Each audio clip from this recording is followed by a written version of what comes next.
It has been a while since we've done a step-by-step build guide, but we think for $1,200 using the parts that we have right here, this will be a good one to follow along at home, and you have a chance to win this PC, which I'll tell you about later after a word from today's sponsor. Oh my god, I'm getting violated! What the? Are you okay in here? Clearly not. Windows just cooked my PC and there's so much bloatware on this OS. Have you tried Windows 11 LTSC? LTS what? LTSC. It's the cleanest version of Windows 11 you can get, and with today's video sponsor GVGMall, you can get a Windows 11 LTSC key for the best price. And it's super easy to get a key too. Use the link in the description down below to go to the Windows 11 LTSC landing page. From there, you can add it to your cart, put in code TB20 on checkout to save money on your Windows 11 LTSC activation, making it only $17. From there, you will get the key sent to your email. You take that key, throw it into the activation settings, and boom, you now have an activated version of Windows 11 LTSC. And if you want even longer support all the way to the year 2034, the Windows 11 IoT Enterprise LTSC edition will give you that extended support. So for budget gamers or people who don't want all that Windows bloat, check out GVGMall today. Thanks again to GVGMall for sponsoring today's video. Now let's dive into it. So $1,200 this PC, you're going to be getting into latest gen AMD Ryzen, and you're getting latest gen NVIDIA, so it's actually a pretty new build with only one used part, and it's going to be very solid for 1080p and some entry-level 1440p. And you might be able to guess what the one used part is. Of course, in this market, it's the RAM. We decided to go single channel 60 gigs, which we'll talk about here in a second. Obviously, not the best thing in the world in terms of what you're getting out of your performance of your PC, but given the market, we have good reasons for why we did what we did, because the pricing is kind of all over the place, and we think for the best bang for buck with the parts we chose, this is the best route to go. But before we dive into the step-by-step guide, which will show you exactly how to build this PC, cable management and all, and dive into testing to show you how it performs, we gotta talk about what parts we selected. So for the CPU, we got the 9600. Jesus. For the CPU, we got the 9600X. This is a 6-core, 12-thread processor, and this is about $175 right now. If you want to save some money, go with the 7600 or the 7600X, and this is AM5. That is the socket type. That's currently AMD's latest gen socket. That does mean you have to do DDR5 RAM. It's not like some of the newer LGA where you can choose DDR4 or DDR5. You have to buy DDR5 with any AM5 socket, and this one has a great upgrade path, and you can pair almost any GPU with it, whether it's low-end or high-end, and it's going to perform great. And also make sure you look on Newegg really for a lot of these parts, because you can often find combos. Like this 9600X, you can often get a free cooler, or sometimes you can even get it with a motherboard and RAM as well. Now this cooler right here comes in at $80, and it's a little overkill, but to be honest, Montech sent it over to us, so we just had to use it. We do love using Montech products because they just look really sleek. And this one is the Hyperflow Silent 360. So as you can see, it uses pretty high quality fans, no RGB. I will say, in this build, RGB would be kind of nice because we have RGB fans inside. Matt will talk about this case later, but it's going to get the job done, and RGB is just an aesthetics thing. And in terms of the cooler, you just got to make sure of two things. Number one, will it fit inside your case? This case does support 360s up top, I hope. And then on top of that, will it fit the mounting? So this is AM5, right? So you got to make sure that the cooler says AM5 mounting is included. Usually that's going to be somewhere on the box or in the listing itself. And Jonah just reminded me, we actually have the white ARGB version. I just didn't want it to not match in this build. You can buy the black version at home in ARGB. I would do that. It's going to match a little better. Now for the motherboard, we got a couple of things going on here. We got the Asus TUF Gaming B650 Plus Wi-Fi. So we got Wi-Fi, and of course this is a DDR5 motherboard. So for something like this 9600X, you want to find something like a B650 chipset or B850 chipset. You can even go fancy as well and do like an X670 or 870, but you're going to be spending more for that. And basically the chipset is what the board is compatible with essentially and how it runs. So you want to get one of those that I named because they're all AM5 supported. You can go newer with B850, but this one for $150 is kind of a no-brainer. It's a full-size board, which is important because this case supports full-size boards, and we want to fill the case out. We don't want to have large gaps of micro ATX, but I will say, if you want to save money, get yourself a micro ATX case and a micro ATX motherboard. All right, now you guys are probably going to hate me for this, but we have a single stick of Viper RAM. Actually, don't hate me, hate the AI companies and data centers. So this is a single stick, just 16 gigs in total, and it's 1x16. So we don't have dual channel. Now this will still work in terms of gaming and doing productivity, but ideally, you'd want to have two sticks because you can get a little more FPS, and in some applications they may perform better, but at this current time of filming, a 16 gig dual channel kit, which I originally priced out for this build, was over $300. I paid $120 for this on Facebook Marketplace. Check out eBay as well. You can find single sticks like this, maybe even some uglier ones, for like $100 to $150. And you guys will see when we benchmark. It's not going to be that bad, but this is DDR5 6000 megatransfer CL30, so it's actually a pretty good single stick. We'll see how well it carries the gaming. Next up, we have a 1TB Gen 3 Fengshang, and this is $140 right now. It kind of hurts to say that because these were about $50 not too long ago, and it's about the cheapest you're gonna be able to find on Amazon, but you can also check out Newegg, and if you really want to save money, go used. We're still, well, they've gone up. I would say you can probably get them for like about 110 for like a name brand, like a Samsung. But the biggest thing is this board is gonna have multiple NVMe or M.2 style slots on it. So you can put more than one of these on here as well. So pick your poison in storage size. Now for the graphics card, as we mentioned, with this PNY RTX 5060 Ti 8GB. Now this graphics card is a slightly faster variant of something like the 9060 XT 8GB, or if you went with a 16 for each one, this card is still faster. So this is a good option for those wanting to get into content creation who want some live streaming features that NVIDIA GPUs do offer. NVIDIA's gotten better, but NVIDIA is still the best when it comes to that. And we've been really happy with this GPU for the price. Coming in at a price point of $370, it's actually quite competitive right now in the new market with everything getting more expensive. Now the 8 gigs of VRAM is a bit of an issue, but if you play games at 1080p and 1440p with upscaling, normally you will be finding games. And we'll be testing a wide range of different games in today's video to show you guys its limitations and what it can actually do. Now our 5060 Ti comes with the 8-pin power connector, so we don't necessarily need the cool feature that comes with this power supply, but this Raidmax Cobra Power 650W A Plus Gold does come with the ATX 3.1 connector if you do go with a different GPU in the future or upgrade or swap to a different version. But this is a really awesome power supply coming in at $45, 650 watts, plenty to power this PC build. I would imagine under full load, we're probably looking anywhere between 300 watts to 350 watts, and that's worst case scenario. It could be far less. And 650 watts will be enough for upgrade room if you want to, and we really like these power supplies for the price. There's a lot of good budget power supplies out there you can choose from, and the wattage range I would recommend is 650 to 750 for this build. Now for the case, this is the Gamdias M4, which typically we don't build in full-size cases a ton here on the channel because we always preach price performance when it comes to micro ATX builds, and you will save some money going that way. But this case is an ATX case coming in at $99 and comes with a lot of cool features. We got tempered glass, of course. If you open it up, we do have some reverse blade fans on the basement, 3 to be exact, and one in the back that are ARGB. We have plenty of room for our 360mm radiator up top, and it is a dual chamber case in the sense that the power supply can mount right here in the back, be separated from the rest of the build, and it kind of has the panoramic glass design you know and love, while also not being a super big ATX case. It's a pretty well-sized case, not overly big, and can still be considered compact in some regards. And again, $99 for a case of this size with support for all the things you will want at a PC of this price point. I'm very excited to build in this PC case and see what it's all about, but we're going to show you guys step by step how to do that. Jackson's going to get the motherboard ready by dropping in the CPU, RAM, storage, and putting on that CPU cooler. I'm going to show you guys how to put the power supply in and get the power supply ready inside this PC case. And then of course the dreaded part, cable management. We'll make it as easy as possible for you guys, showing you guys step by step how to plug in each cable and cable management. And then we'll install some games on this PC and show you what you get for $1,200 in 2026. Prices may not be great, but we still think for the price, this will get some good performance. So we have our B650 opened and out on top of our motherboard box. You're also going to get some of these M.2 screws, standoffs, and then of course your Wi-Fi and your SATA cable. So we're going to go ahead and take our motherboard out of the plastic. And a general rule of thumb is building on top of your motherboard box is always a safe bet. You know, avoid any of those staticky surfaces. If you have any peels, now's a good time to go ahead and take them off. All right, so now we're going to go ahead and get the slot open. So with any of your AM5 motherboards, they're basically like Intel boards. And these are going to be like your Intel boards, basically LGA, so land grid array. So your pins that you want to watch out for are on the board now rather than the CPU. If it's been a while since you've built, you know, maybe you had like an AM4 system, the CPUs used to have the pins on them, but that is no more. 9600X, 7600X, and any of the AM5 CPUs, by the way, are going to look the exact same besides the branding. So what we're going to do is take our CPU, and there's a gold arrow here, and honestly, it's pretty straightforward. You can't put these in backwards. Well, you can try. We've had customers do it, but you're going to be bringing your build to us at PCBros.tech for us to repair it if you do put it in backwards.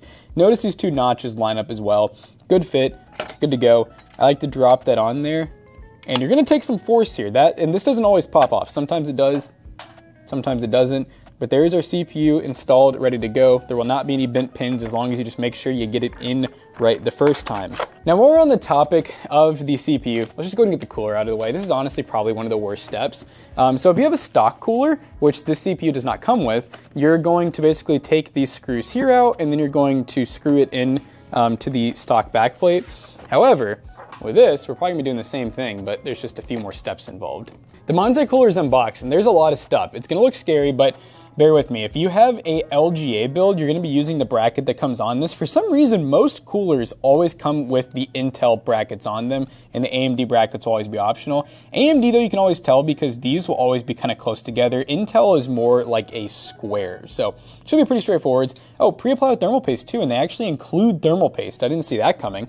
Now, in terms of what we're gonna need this one. It's probably really hard to read, but it says AM4/AM5. That's a cool little thing about AMD is most of the AM4 and AM5 backplates and everything were pretty similar, so usually the coolers are semi-interchangeable. And then we're gonna need this kit here. This is basically your radiator to case screws, and then the ones with the springs are what are actually going to screw onto these to hold the cooler down. Everything else in here is Intel related. So yeah, it looks like a lot, but it's really not too bad. These will always come with instructions as well. So let's go ahead and get first thing first. We're gonna take off these brackets. So just like the stock cooler, it's pretty rare that you use these brackets nowadays.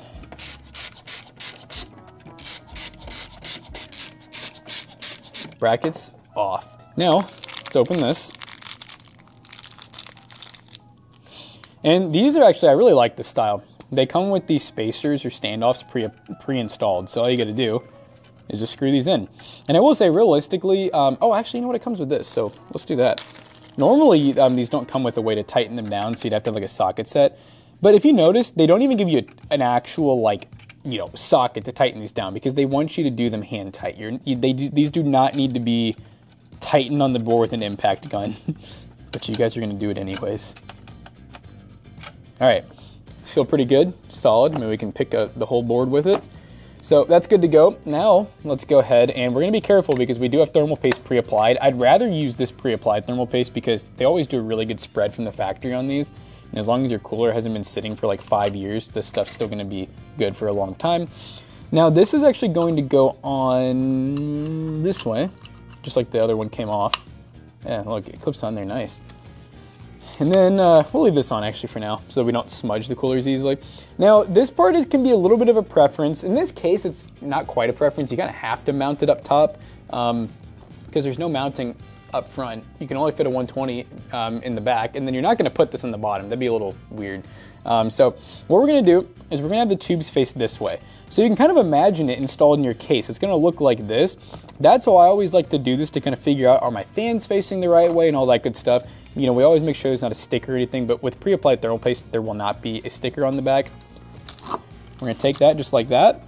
One thing I'm gonna do to get a little fancy too, because it helps the cable management, I'm actually gonna run this cable just like that. Make sure obviously it's not going under the CPU. I'm gonna go ahead and peel this off so it's just out of your all's way. You can see a little better. Just like this. All right, there we go. So the cooler is now sitting where it needs to be. So now we're gonna open that other kit that we showed you guys earlier. And it comes with 4 of these thumb nuts that have little springs on them. And what we're gonna do is opposing corners. So we're kind of just gonna get each one started by hand. And technically you can screw these in by hand and it'll make enough contact to be fine. But typically most coolers, although I don't know if this is one of them. Oh yeah, okay. They bottom out inside the actual thumb nut. So you can't really over torque them. So once it stops with a screwdriver, just stop. That's good. You don't need to, get it there and then, crank it and keep going. That's just gonna break because these things are thin. And a little test you can always do is, you should be able to pick up your cooler, whatever kind it is, with the whole entire board. Let's go ahead and undo this. So what this is your pump header. So the pump on this radiator is located inside of the block, as are most of them. They really don't do the old design where there used to be a plate on the back of here and the pump was actually built into the radiator. You don't see that much anymore. That was like a really big NZXT thing. And honestly, it kind of sucked because if you put your cooler like this, the pump would basically get air pockets, it'd run dry. You don't want that. You really want your pump to be at the lowest point of the build. So that works perfect here. We're gonna take this And this one, you know, kind of a preference thing, but normally you're gonna have a CPU fan and an AIO fan, or in this case, CPU optional. Well, actually, we do have an AIO pump. Let's just use that, why not? But realistically, you could use any of these three for this, and they're all gonna run your pump just fine. And you can always change all the curves in the BIOS of how things run. Ooh, look at that. See, that looks nice. We got that cable nicely routed, and we're gonna put the excess length behind the board once Matt actually installs the board for you all. And now, this is actually so nice. This cooler, pre-installed fans, and they daisy chain, which is so cool. And this is a little added bonus. It actually has an extra daisy chain on it, so if you had fans in the front, like let's say you buy a set of these Montech fans, you could run them as well. But obviously this case, that doesn't really matter. So let's put this in our main CPU fan header. That's important. If you don't do this, you're gonna get an error. It's gonna say CPU fan not detected. You can skip that error, but it's gonna be annoying and you don't want that, so just use this one. I did it. I got it. Perfect positioning. And look at that. Now, what we can do later is we can add a little zip tie here, and then boom, this thing's gonna be so clean. All right, let's put in our single stick of RAM. This is gonna be an easy step. So for the RAM, you can technically choose. You'll notice the board actually tells you here. It says first. So it wants you to do these two opposing slots. Now, I've noticed a lot of preload companies will do this one. I've always preferred doing the one furthest away from the CPU. The RAM can only go in one way. There's a notch at the bottom, and you'll notice that notch lines up. If I do it the other way, the notch will not line up, and you'll just be pushing really hard and nothing will happen. I guess you could push until it breaks. Don't do that. The RAM, though, went in nice and good, and I pushed down with my thumbs. This slot is fixed. This one actually opens. So realistically, you almost want to try to get this side in first, and then push that side in. If for some reason your PC is being weird when you first start it, try to reseat your RAM first with the PC off, and that may fix it. Lastly, and then the motherboard's actually built, we're gonna put in our M.2. We're gonna use the top slot because the top slot is going to be the best slot. It's the one that can run in typically Gen 4 or Gen 5 on any AM5 motherboard. And you'll notice that it has a nice heatsink to it as well. Now, some of your nicer SSDs will come with the heatsink. I will be honest, I would use the one included on the board all day, every day. It's a perfectly adequate heatsink. Unless you have like a really fast Gen 5 SSD, I wouldn't use one of those bulky ones that comes with it. I just don't think it looks as good personally, but hey, that's up to you. So we get our 1 terabyte out. Obviously you can buy a Gen 4 as well. The Gen 3 doesn't even need a heatsink. It actually has one on it, funny enough. This is actually a really thin piece of aluminum with the same type of thermal pad on the back, just a really thin version. So we're like double heat sinking up. So we're gonna push this in, and you'll notice it's supposed to sit at an angle like this because once you put pressure down, that's how it makes full contact with the pins. So this is actually toolless. We just take this and this little plastic clip, you just spin it around and then boom, you're good to go. And then honestly, another reason I like this heatsink is it kind of doubles down because you're basically putting a screw in as well as that plastic clip. So there's like no way that this M.2 is gonna move or fall out or anything. Now I have seen multiple times people over torque these. These are just a PH1. I just realized I haven't even been telling you guys the freaking bit sizes. For this whole entire build, you only need a PH2 and a PH1. PH1 for your M.2.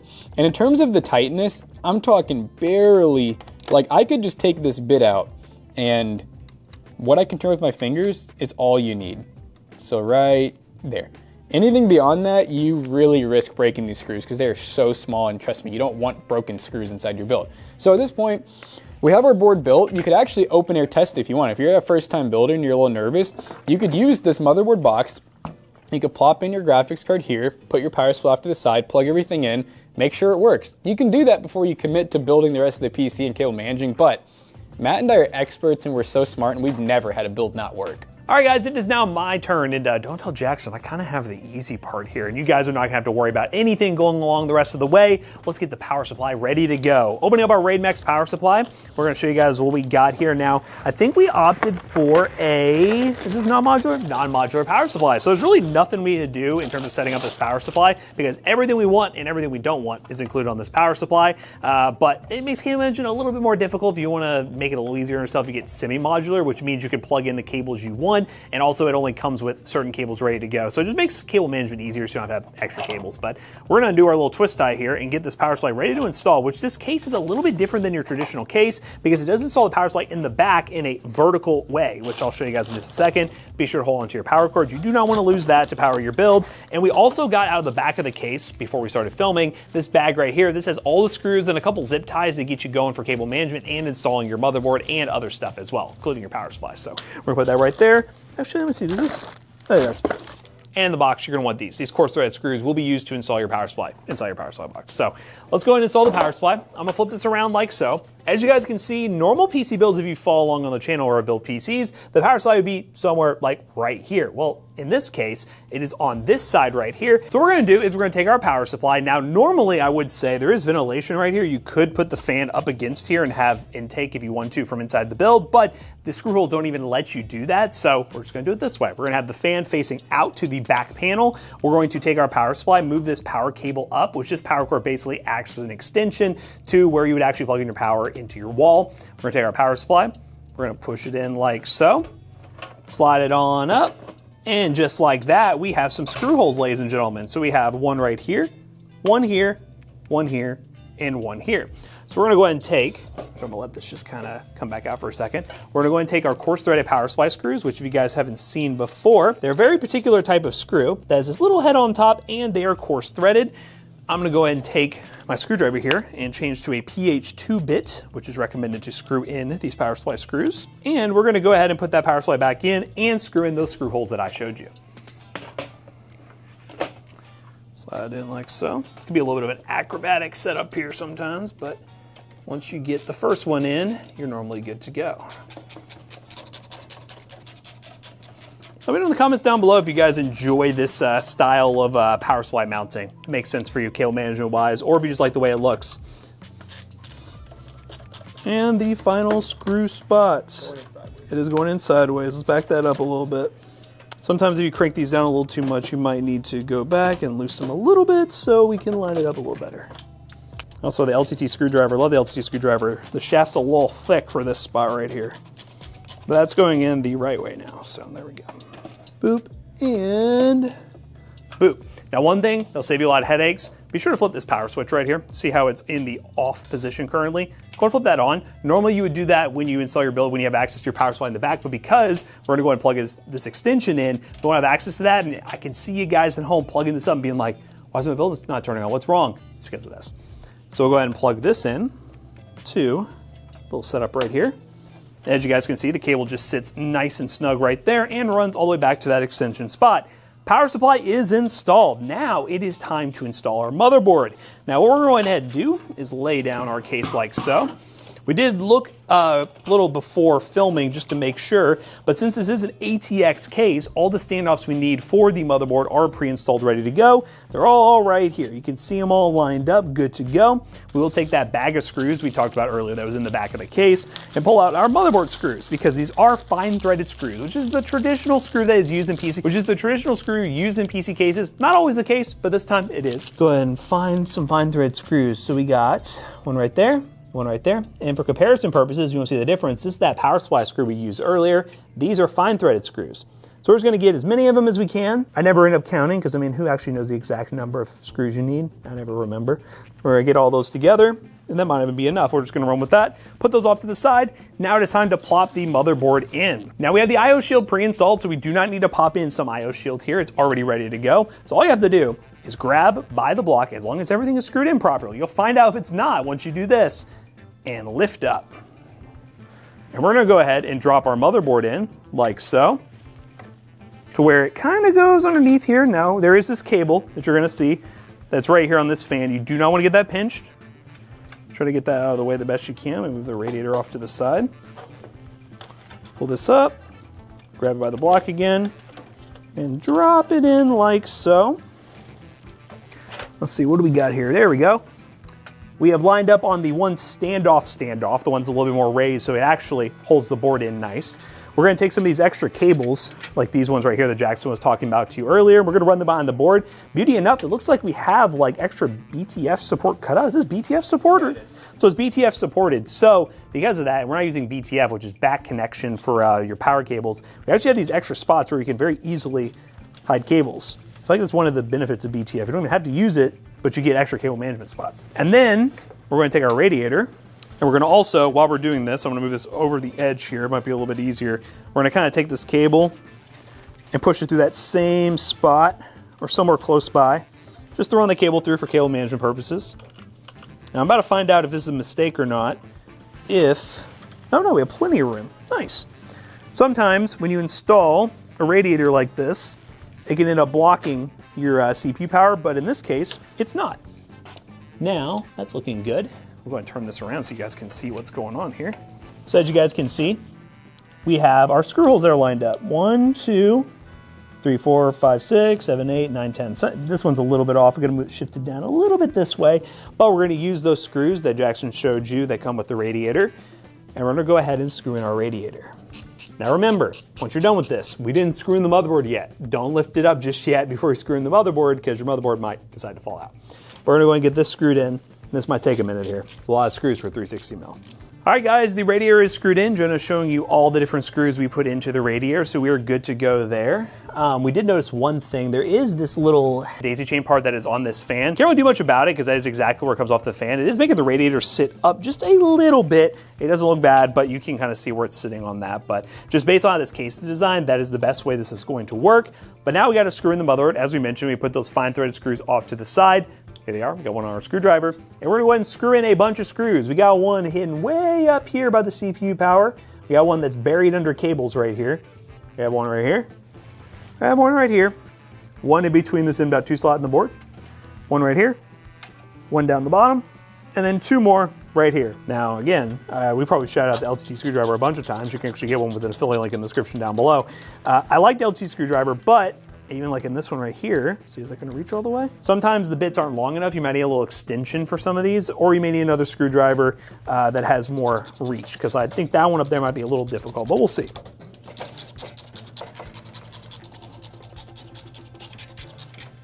And the last screw. We don't build many ATX builds, so I forget how many screws it takes sometimes. I say that, but we do build a lot over on twitch.tv/ToastyBros. If you do a build consultation through PC Bros, normally we're building high-end builds that are planned by the guy behind the camera, so you know, you can see that. We're ready to lift up our build. Let's get all these cables out of the way. Heck yeah. So I did the fun part of getting the motherboard installed. We got our cables routed, ready to go. Now it's time for cable management. Don't be scared, guys. Don't be scared. It's very simple. We're gonna have two cameras set up. You can see what Jackson is doing by feeding the cables to me. You're gonna see where we're gonna plug them in. And then from there, we should be able to hit that power button and everything should just work just fine. But let's dive into the cable management and see if we can get it done. All right, guys, it's everyone's favorite time to plug in cables, and then we're gonna manage them afterwards once we get the GPU installed. We're gonna start off with the 24 pin. So this is your main power coming off the power supply. That's gonna go straight to the motherboard. As you guys can see, the 24 pin is right underneath the cable that Jackson just put over it. We're gonna take our 24 pin, we're gonna rotate it like so, and we're going to line it up and push until you hear a click. Boom, just like that. It is installed and ready to go. Now next up, we're gonna be doing our CPU 8 pins. So these are often going to be split into two 4 pin. It's called a 4+4. We have two of these, and the board actually has a 8 and a 4 pin, it looks like. So I'm just gonna go ahead and split these to make things a little bit easier. So one full 8 pin, one 4 and 4, and we'll let Matt decide which one is which. So you're gonna see those coming through the top right there. It is a little bit hard to show on camera exactly what we're plugging in, but we have an 8 plus a 4 for the motherboard. So whenever it makes its way through, making its way downtown. Yeah, can you go over those or under those cables? Here they come. There's one. Where'd the other one go? Oh, they're daisy chain. Nice. Okay. So we're gonna take the 8 pin first on the right side, and we're gonna plug that in. Make sure to line up the top of the clip. Line it up, push it in, and then we're gonna figure out which one of these is actually the one for the left side. Sometimes you need to have baby hands. Oh, here we go, and boom! Clicked in, good to go. We're gonna push those cables up there so you don't see them, and yeah, looks good. All right, main power for the board is in, so Let's go ahead and go to, these two are pretty easy. We're gonna go with USB 3.0. This is obviously gonna be case by case. Depending on if you get a different case, you may not have one of these, but it's a very large connector. And this is how you control all of your USB 3s in the case. As you can see, the USB 3 is right here.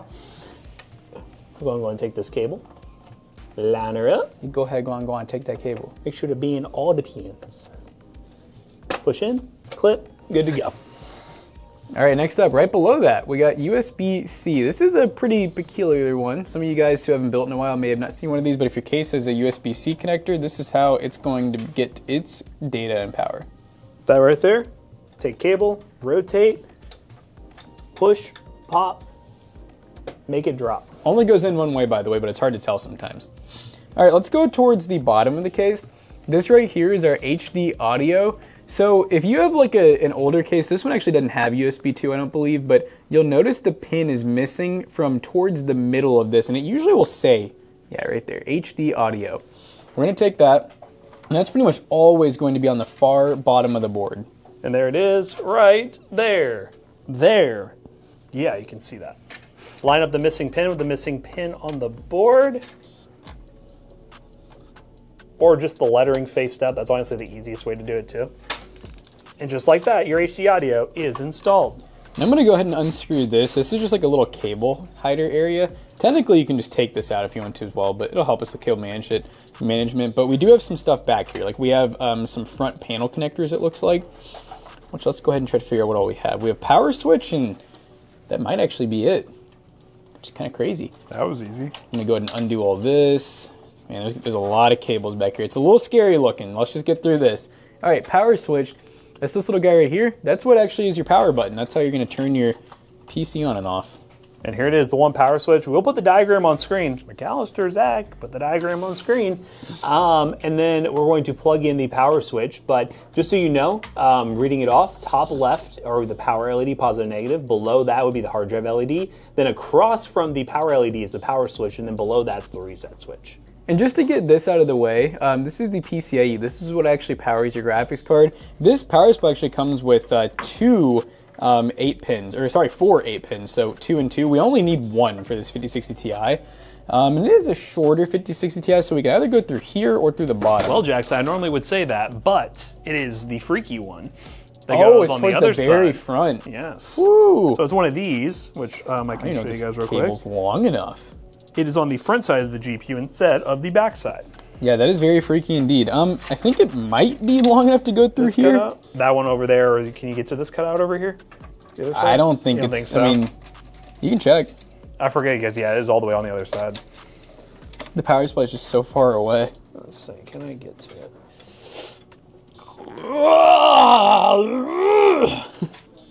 Oh my God. Holy crap. I swear to God, if it's too short, I'm gonna freak out. I think this will work. Okay. Oh. So based on estimations, I think this will work. Please. Yeah, I think it'll work. We'll get to that momentarily. All right, so yeah, we got it through. That's what matters. Okay, so what we have left back here, because this is a non-modular power supply, we have an extra PCIe. We're not gonna need that. That's for future upgrades. And then we do have a bunch of SATA and Molex. So what we're gonna do is we do need to plug in one SATA. Now, if you have any SATA drives, like hard drives, SSDs, you'll use these for power. This right here is the connector that powers this whole entire RGB hub. If you're wondering what this is, this controls all of your fans for the lighting, and then there's actually fan headers on here, which, hey, cool, Gamdias, for giving us all the expansion opportunity. I'm gonna go ahead and kind of get these cables just out of my way by shoving them in that area that we opened recently. And now what I'm gonna be giving to Matt here is, there's a couple of things that come off of this hub that are kind of optional, but they can make your build match a little bit nicer if you have other lights. We have an ARGB header, and we have a fan header. So that fan header is called a PWM header, and this is how you actually control your fan speed. So this controls all the fans RGB, this controls the fan speed. So I'm assuming Matt probably has a spot towards the bottom of the board here where I can give him a fan and an ARGB header. Yep, you do see them. So there's the ARGB header. It is the one that's missing the pin right here. We're gonna do that first. So it's gonna be this header right here. We're gonna take the ARGB header and line it up. And be very careful, these pins are... They're bendy. Easily bendable. if you don't line it up correctly like I'm struggling to do. So one downside with pre-installed fans on the basement, it doesn't make things super easy to plug in. Why aren't you going in, question mark? Oh, there we go. All right, so RGB header is plugged in now. Just gonna be very careful with that. And then you said you sent a fan header through? Yeah, do you see? I did. Here it is. And the fan header, I'm gonna move this over like so. This is the fan header right here. We're going to take this, rotate, boom. Fan header plugged in. All right, here's our GPU, our 5060 Ti 8 gig. Once, as we mentioned, the A pin is located on this side right here, so that is why we ran the cable the way that we did. But we're gonna go ahead and install our GPU. We're gonna move this little cover, boop, get rid of that. We're gonna go ahead and grab our screwdriver. We're gonna go ahead and step over here and remove this little cover, which allows us to have access to our PCI slots. Boop, we're gonna open it up right here. We'll do a little test fit real quick just to make sure, but we are going to be using these two PCI covers, which, this is a nice case. This is one that has break off. These are all removable PCI covers. So we're going to unscrew these coarse threaded screws, let that fall to the ground. We're going to unscrew this one, let that fall to the ground. Make sure not to lose the screw because you will need that screw. Go and take those covers out. Hang on to them. They're always nice to have if you end up swapping things. Take our graphics card. We're going to line it up with that top slot. As you can see right here, we notice one little issue. This little cover that comes with the graphics card, it's getting in the way of the install, so just go ahead and take those off. You might as well. Okay, they're little dust covers. So go ahead and line it back up. And push in like so. Our GPU is nice and secure. We're gonna take those coarse threaded power supply screws, and we're gonna go ahead and screw in the graphics card. Then we're going to put our cover back on. Screw it in to make sure it's secure. Then we're gonna go ahead and take our PCI power like so, and we're going to reach up right here and plug it in. There you go. We'll try to hide that extra cable the best we can down here. There is some room to do that. And also, this is a time to mention, I kind of forgot this feature for this case.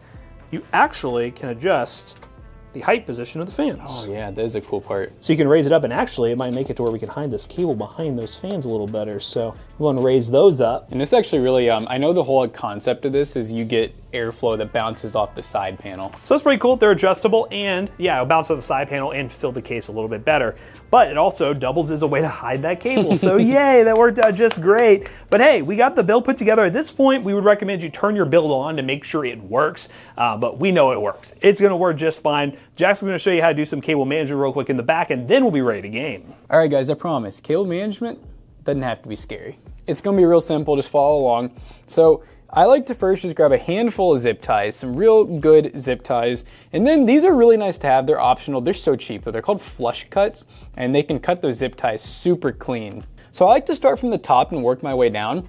And keep in mind, the back area, no one's really gonna see. So I like to cable manage to keep the front looking as clean as possible. So even though we're doing cable management in the back, just be mindful of the front. You know, don't pull stuff so tight, and just make sure that stuff's ran in the neatest way possible up front, and you can kind of make sure of that by, you know, cable managing the back nicely. And obviously you don't have to only use like specified spots for cable management. You can always find, like, you know, if there's any random holes in the back of the case, those make for great cable hold downs.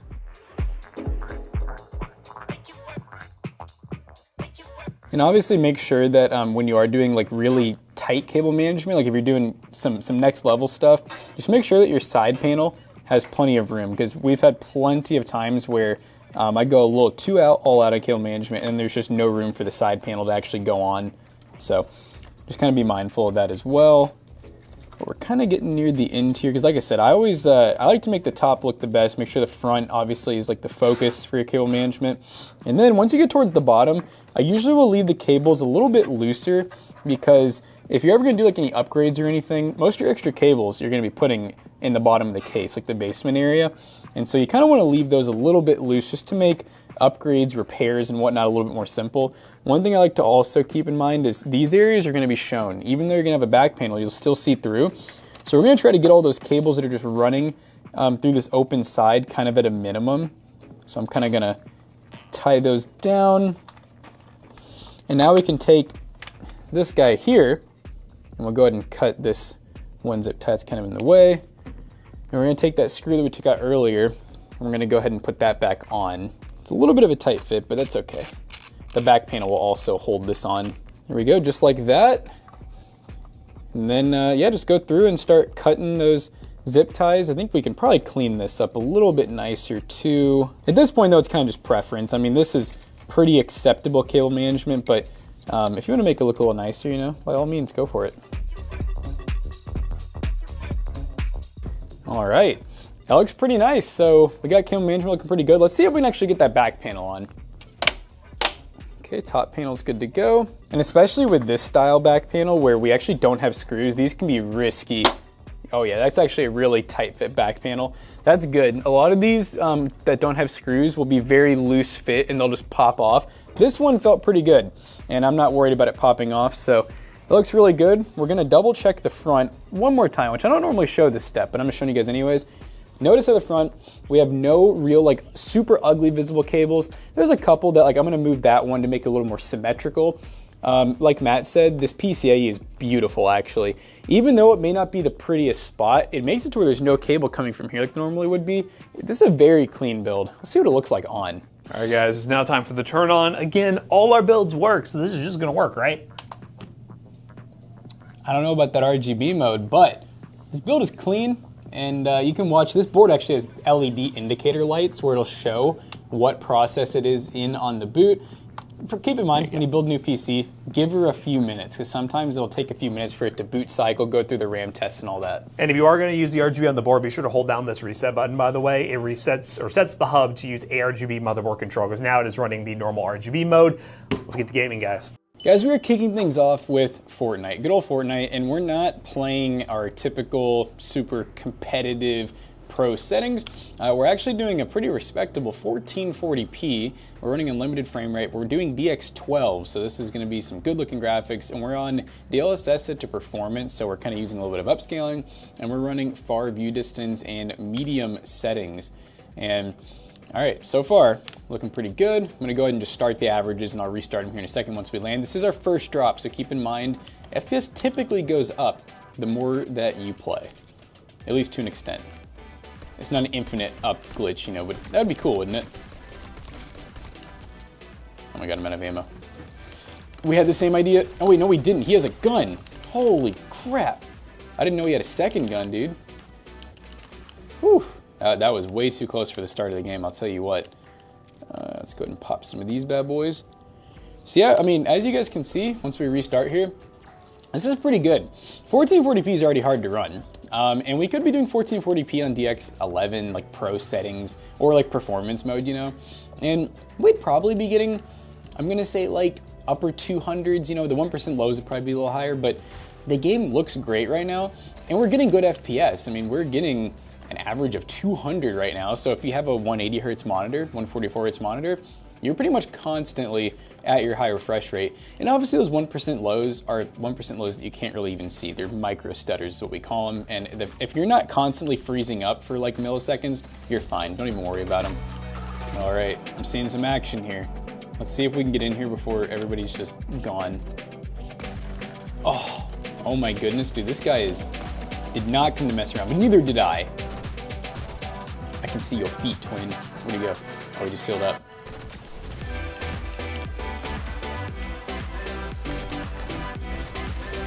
I did not like how that guy just ran at me, dude. That was kind of scary. Oh yeah, he had the Battle freaking Royale crown, baby.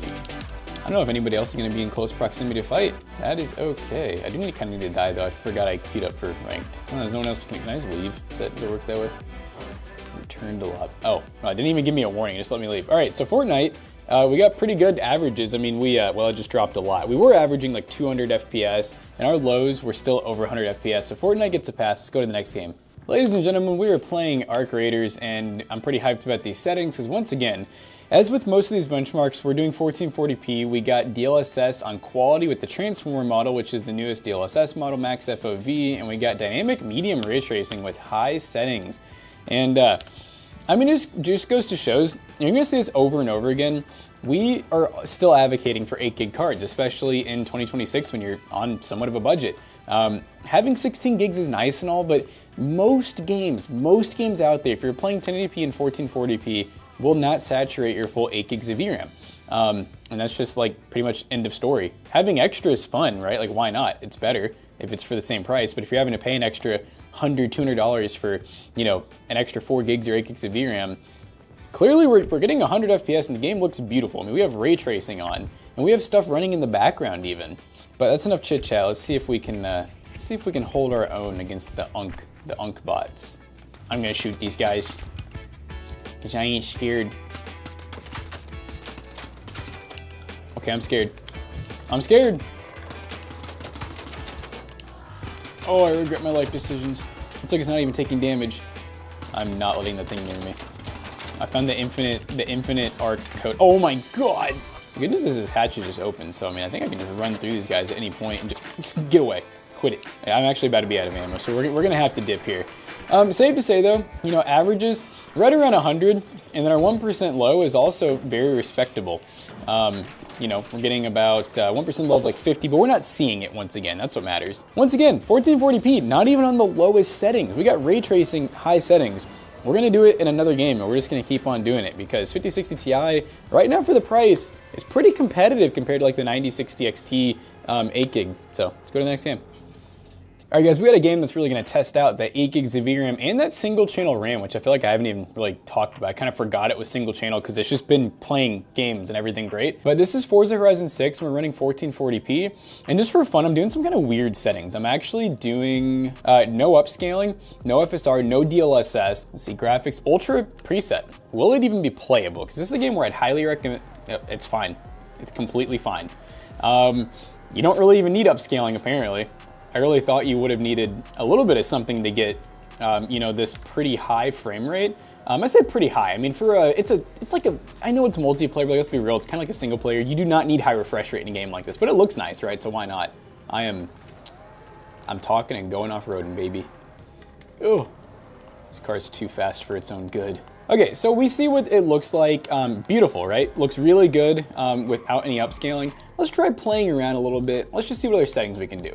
I'm pretty happy with the current graphics quality. I mean, ultra preset looks pretty good. So let's do DLSS because we do have, we're gonna go quality DLSS. Let's add some 2x frame gen, why not? We also have low latency on. We don't really need to do, I don't, this is weird, resolution scaling and DLSS. I feel like you should just pick one. I don't think you can do, maybe you can do both, I don't know. That's weird. We're not gonna do all that. So 2 times frame gen, quality DLSS, 1440p still. So now in theory, we should get a lot more FPS. Yeah. So game honestly still looks just as good. I'm going off-roading now. It still looks just as good. And we are now getting, I mean, doubled FPS almost. I mean, not even really double. We're getting like about 1.5 times. But yeah, look at that water. The water's pretty.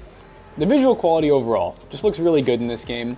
And this is a hard to run game, and we're saturating all of our graphics card. We're using 8 gigs of VRAM, and notice how the PC is not exploding. That's what people don't get, is just because you run out of VRAM doesn't mean like death. It usually just starts to page pool or page file, or it starts to borrow a little bit of your normal RAM. And as you can see, even in Forza with background tasks going in Windows, we are at 12.8 gigs of total RAM usage. So is it the most ideal for like hardcore live streaming? No, I mean, I would do some setting tweaking, maybe get some more RAM, but is it ideal for gaming? Heck yeah. All right guys, our last game is Apex Legends. We're currently running 1440p with the game pretty much maxed out. All right, let's get it. So right now there is a max frame cap of 144 FPS. That's what this game is built in. You can turn it off in the Steam settings, or at least make it to where it can go up to like 300. I always forget to do it. So instead I just run the game at like max settings 1440p usually if I know it's going to, you know, saturate the card. And it is, I mean, well, I say it is. We're really not even using that much of our card right now. So this is a good example of like a game you could easily stream. And I'm tiny. I'm a small little legend right now. This is like the worst like thing Wildcard could have done, honestly. I don't know if we thought it was a good idea. But yeah, hey, even flying in the air, we're pretty much just pinged at our max FPS, like at max settings. So, I mean, looking pretty good. So far, there has not been a game 1440p that this thing just like can't do it, you know, a respectable FPS with or without upscaling. So I think realistically, this is a super solid 1080p and pretty good. I'd call it like entry-level 1440p build. And, you know, you can do some live streaming because 50 series and also new 90 series, they have great streaming encoders. so not a problem at all.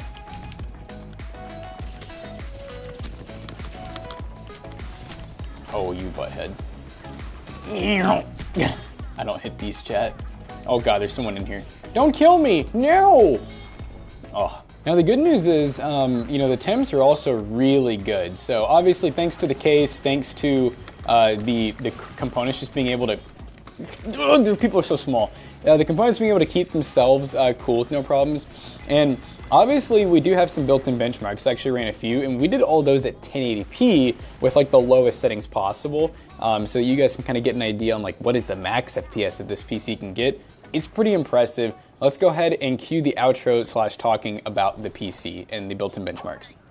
So guys, we just got done benchmarking the giveaway PC, which we do have to talk about some more towards the outro. And this case / just combo of everything actually turned out way better than I thought. I kind of felt bad about the single stick of RAM. And obviously whenever we have an 8 gig VRAM card, I know people are going to be kind of upset, but this thing did really well. It did like phenomenally well, and I don't know if it's just the spec config or what, but I'm pretty happy with that $1,200 price point. Let's talk about the other benchmarks that we also ran. So for 3DMark TimeSpy, we got a total score of 14,630, which ends up being an 8 cent per point score. The CPU got a score of 8,782, and the GPU got an astounding 16,579. We also, for fun, ran Team Fortress 2 1080p max settings. We got an average of 342 FPS with a 1% low of 181 FPS. And then we ran Counter-Strike 2 1080p low settings. We got an average of 618 FPS and a 1% low of 166. So just based on all the benchmarks that we ran, which we ran every other benchmark besides the built-ins, at 1440p,